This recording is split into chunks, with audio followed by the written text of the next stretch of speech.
Hindi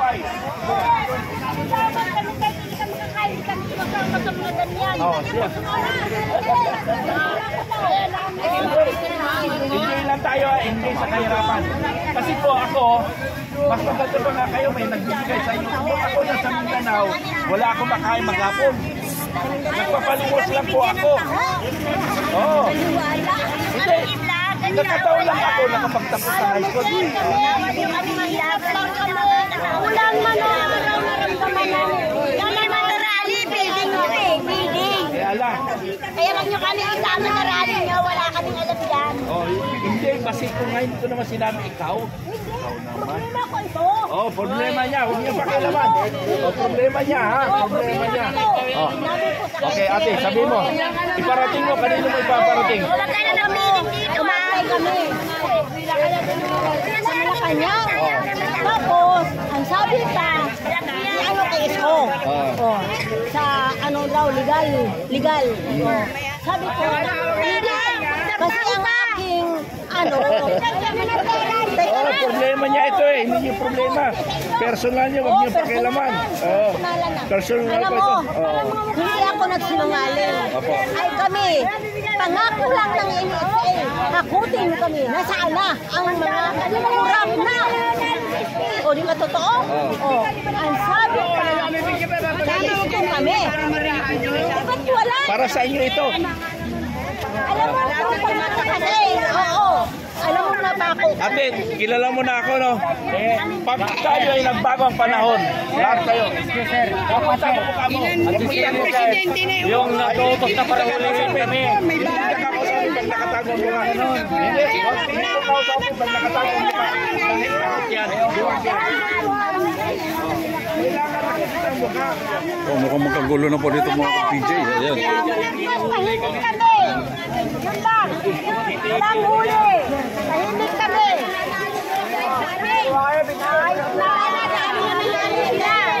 Pinuputo namin. Ito mo lang para mawala ang mawala ang mga... Ano po ang masasabi ninyo? Walang mahirap. Hindi kayo magyayaman. Magyayaman kayo dahil sa mahirap. Walang garito. Kami nagtitigil lang. Tulad kayo sa batas kuya, bawal na. Ang gagawin niyan, katramin nyo. Kunin niyan.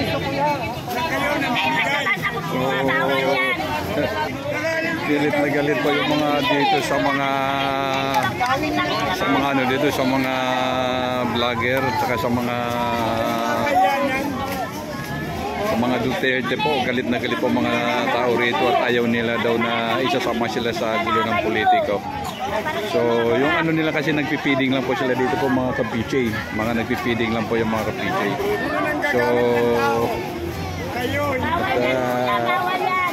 ayaw daw nila sumama sa gulo, sa mga rally, sa mga anti-Marcos. So hindi daw sila sasama. So ito po mga ka-PJ yun. Liwanag lang po ako. Naglabas na lang yun eh. Naglabas lang.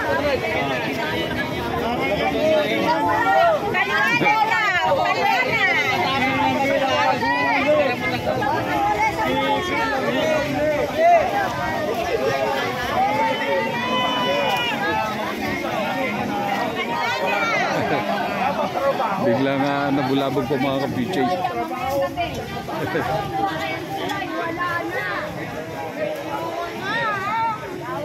So dito po sila, nakapila po sila mga ka-PJ sa mga nagpipiding.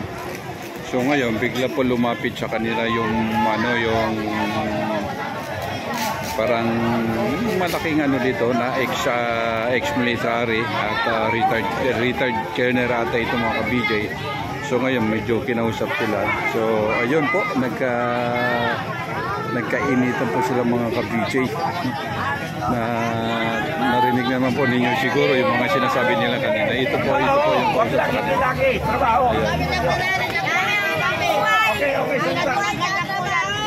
Okay kuya, kami ay hindi kami gumagamit kuya. Kasi hindi kami politician. Dahil kami ayaw namin ng Hindi kami politician. Ang politician ang pandungas. Tao, ano. Nilalabanan namin ang nakawan. Okay, salamat. Salamat.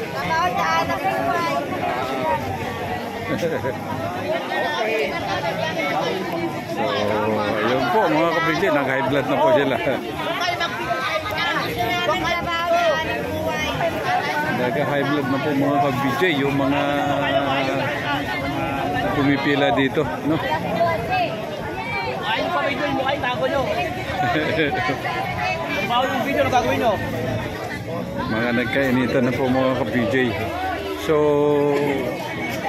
kasi sa atin po, palagi ko po sinasabi sa inyo mga ka-BJ, no?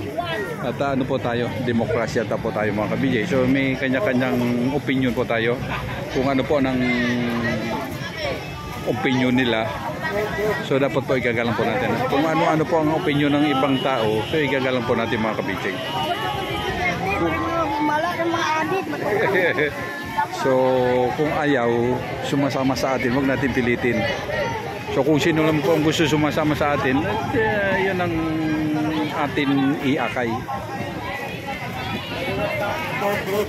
Pare-pares po tayo mga Pilipino. Pilipino po tayo, pares-pares po mga kapitid. Dapat magkasundo-sundo po tayo lahat.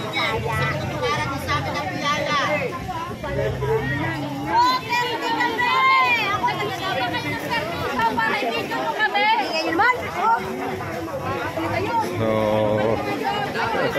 Huwag niyo akong kinadaway dyan! Mayayari ako sa pamilya ko! Huwag niyo akong videoan! Papauwiin ako! Baka matundo ko ng bahaga! so yun po mga ka-PJ. Hindi ako makitawag! Talagang ayaw talaga nila. Ayaw talaga sumasama daw sa mga magulong politiko. Ayaw daw nila sasama sa mga magugulong rally.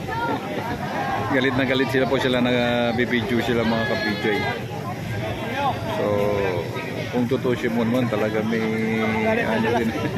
May ano po naman sila, may karapatan naman po sila mga ka-PJ dahil nanahimik lang po sila dito sa Si Duterte, ganyan ang gawin niya, sa mga feeding nila. So ngayon at Kayo mga ibang bansa. bigla po sila nilapitan mga ka-BJ, kinausap sila. So ayun mga vlogger, ayan po.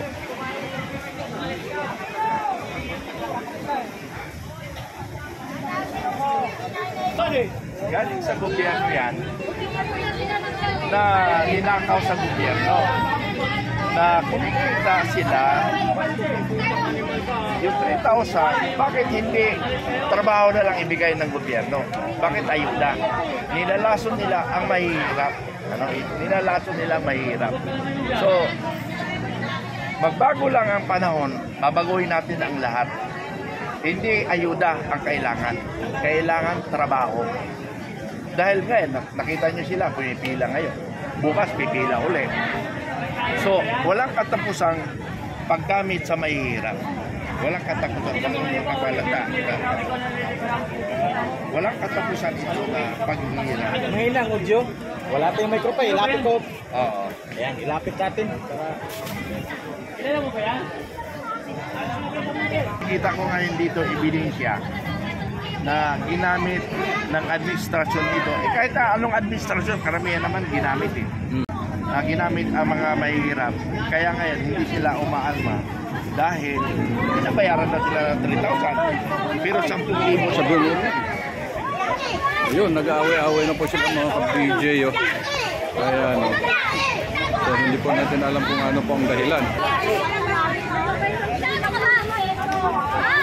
So nag-aaway-aaway na po sila mga ka-BJ sa mga pila nila. Hindi natin alam kung anong dahilan.